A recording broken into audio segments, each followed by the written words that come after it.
അടുത്ത വീറുറ്റ പോരാട്ടത്തിൽ നിൽക്കുന്ന ഒരു സ്ഥാനാർത്ഥി നമ്മുടെ അടുത്ത് വെയിറ്റ് ചെയ്യാണ്. പൊളിറ്റിക്കൽ ഫൈറ്റ് ടീം തെരഞ്ഞെടുപ്പിൽ നടന്ന മണ്ഡലമാണ് ഈ ചേലക്കര മണ്ഡലം. ആ ചേലക്കര മണ്ഡലത്തിൽ LDF സ്ഥാനാർത്ഥിയുടെ മുഖപ്പമുണ്ട് UR Pradeep. UR Pradeep, very good evening. നമസ്കാരം UR Pradeep. Good evening. Good evening. നല്ല ചിരിയോടെയാണ്, നല്ല ആത്മവിശ്വാസത്തിലാണ് അല്ലേ? ആത്മവിശ്വാസം പ്രദീപിന് കുറയേണ്ട ഒരു സാഹചര്യം ഇല്ല.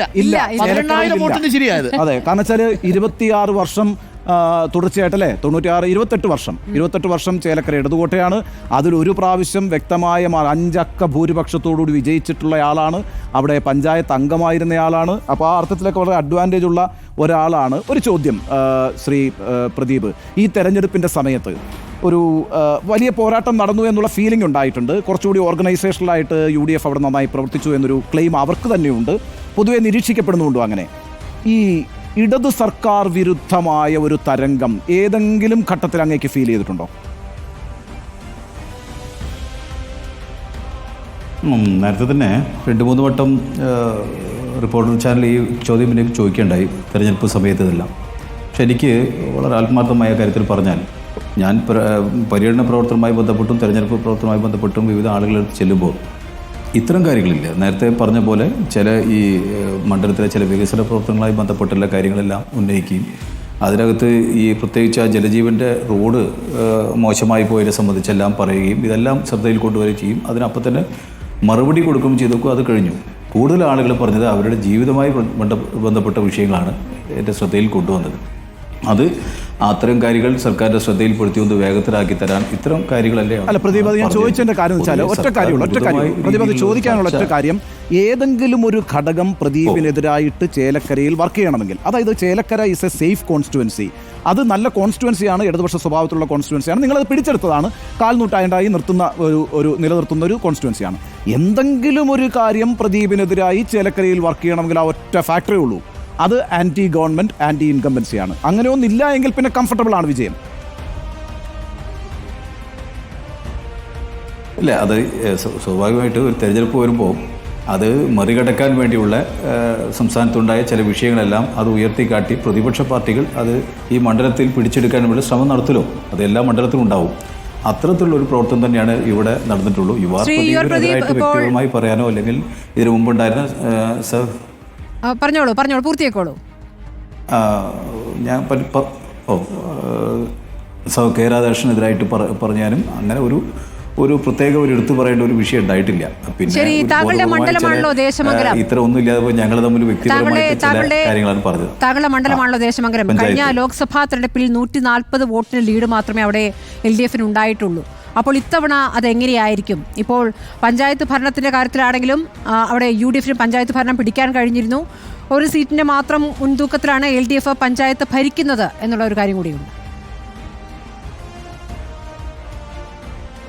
അതെ അതെ അതെ അത് ദേശമംഗലത്ത് എൻ്റെ സ്വന്തം നാടാണ് ദേശമംഗലം എന്ന് പറഞ്ഞ് ഈ മണ്ഡലത്തിലെ ദേശമംഗലം പഞ്ചായത്ത് ഞാൻ താമസിക്കുന്ന ഒരു പഞ്ചായത്താണ്. പക്ഷെ അവിടെ ദേശമംഗലത്ത് മാത്രമല്ല മണ്ഡലത്തിലെ ഈ പാർലമെൻറ്റ് തെരഞ്ഞെടുപ്പിൽ ഒരു പൊതു ഒഴുക്കുണ്ടായതിൻ്റെ ഭാഗമായി മണ്ഡലത്തിലെ വിവിധ പഞ്ചായത്തുകൾ അങ്ങനെ വളരെ പുറകോട്ട് പോയിട്ടുണ്ട്. ആ കൂട്ടത്തിൽ ദേശമംഗലം പോയിട്ടുണ്ട്. എന്നാൽ ഇപ്പൊ നേരെ തിരിച്ച് ആവും എന്ന കാര്യത്തിൽ സംശയമില്ല. ഈ ദേശമംഗലം മുള്ളൂർക്കര നാട്ടുകാരൻ തന്നെയാണ്. ദേശമംഗലം വള്ളത്തോൾ നഗർ വരവൂർ ഈ പഞ്ചായത്തുകളിൽ മുസ്ലിം ഡൊമിനേഷൻ ഉണ്ട്, മുസ്ലിം വോട്ടർമാർ കൂടുതലുണ്ട്. അപ്പോൾ ഈ മേഖലയിൽ ഈ PV അൻവറിന് വലിയ സ്വാധീനം ഉണ്ടാക്കാൻ കഴിഞ്ഞുവെന്ന് കരുതുന്നുണ്ടോ? കാരണം ആ വോട്ടുകൾ UDF പോകേണ്ടിയിരുന്ന വോട്ടുകളാണ് എന്നാണ് ഒരു അസംഷൻ. കുറച്ച് LDF വന്നേക്കാം. പക്ഷേ PV അൻവർ പറയുന്നത് LDF വരേണ്ടിയിരുന്ന വോട്ടുകളിൽ ഒരു ഭൂരിഭാഗം PV അൻവർ പിടിച്ചിട്ടുണ്ട് എന്നാണ്. അങ്ങനെ ഒരു സാധ്യതയുണ്ടോ UR പ്രദീപ്? ഇല്ല ഡോക്ടർ, അത് അത്തരത്തിലൊരു അത്തരത്തിലൊരു തെറ്റിദ്ധാരണ ഞങ്ങൾക്കിപ്പോൾ അങ്ങനെ ഒരു തോന്നിയിട്ടില്ല. കാരണം ശ്രീ അൻവറുടെ പ്രവർത്തനവുമായി ബന്ധപ്പെട്ട് അദ്ദേഹത്തിൻ്റെ പ്രവർത്തകർ എന്ന് പറയപ്പെടുന്നതെല്ലാം UDF മുൻകാലത്തിൽ UDF കോൺഗ്രസിനൊപ്പം പ്രവർത്തിച്ച ആളുകളാണ്. അൻവറിന് സുധീറിന് വേണ്ടിയിട്ട് പ്രവർത്തിച്ചിരുന്നത്. അവരെ സംബന്ധിച്ച് ഈ നാട്ടിൽ ആ പ്രവർത്തകർ ആരായിരുന്നു എന്തായിരുന്നു എന്നെല്ലാം നല്ല ബോധ്യം നാട്ടിലുള്ള ആളുകൾക്കുണ്ട്. വോട്ട് പിടിക്കാൻ പോകുമ്പോൾ പരമാവധി അവർക്ക് സ്വാധീനമുള്ള ആളുകളോടാണ് പോയി ഇത് സംസാരിക്കുകയും പറയുകയും ചെയ്തിട്ടുള്ളത്. ഈ ചേലക്കരയിലെ പകുതി വിജയവും രാധാകൃഷ്ണന്റെ വിജയമായിരുന്നല്ലോ ശ്രീ UR പ്രദീപ്. ഇത്തവണയാണെങ്കിൽ ഈ സ്ത്രീകളുടെ ഒരു നീണ്ട നിര വോട്ടെടുപ്പിനുണ്ടായിരുന്നു. സ്ത്രീകളുടെ വലിയൊരു നിര തന്നെ ഉണ്ടായിരുന്നു. അപ്പോൾ ആ വോട്ടർമാർ ആർക്കായിരിക്കും എന്നൊരു സംശയം, ഒരാശങ്കയുണ്ടോ? പ്രത്യേകിച്ച് അപ്പുറത്തൊരു വനിതാ സ്ഥാനാർത്ഥിയാണല്ലോ. അതെ അതെ ഇല്ല, ഇതിപ്പോൾ നമ്മൾ കണക്കാക്കുന്നത് നമ്മുടെ LDF കിട്ടുമെന്ന സൂചന. പൊതുവേ നമ്മൾ ഇത്തരം പോളിംഗ് ബൂത്തിലേക്ക് ചെല്ലുമ്പോൾ സാധാരണ നമുക്ക് ഞങ്ങളെപ്പോലെ ആളുകൾ കണക്കാക്കുന്ന വെച്ചാൽ പോളിംഗ് ബൂത്തിൽ ചെല്ലുമ്പോൾ ആളുകളുടെ പ്രതികരണം എങ്ങനെയെന്നെല്ലാം നോക്കും. അങ്ങനെ നോക്കുമ്പോൾ ഞാൻ ചെല്ലുന്ന സമയത്ത് മറ്റുള്ള ആളെ തോണ്ടി ഇങ്ങനെ അതാ സ്ഥാനാർത്ഥി വരുന്നു എന്ന് കാണിക്കുകയും കൈ കാണിക്കുകയും ഇതെല്ലാം ചെയ്യുമ്പോൾ ഭൂരിഭാഗം ആളുകൾ അങ്ങനെ ചെയ്തായിട്ട് കണ്ടപ്പോൾ LDF താല്പര്യമുണ്ടെങ്കിൽ അങ്ങനെ ചെയ്യുള്ളൂ.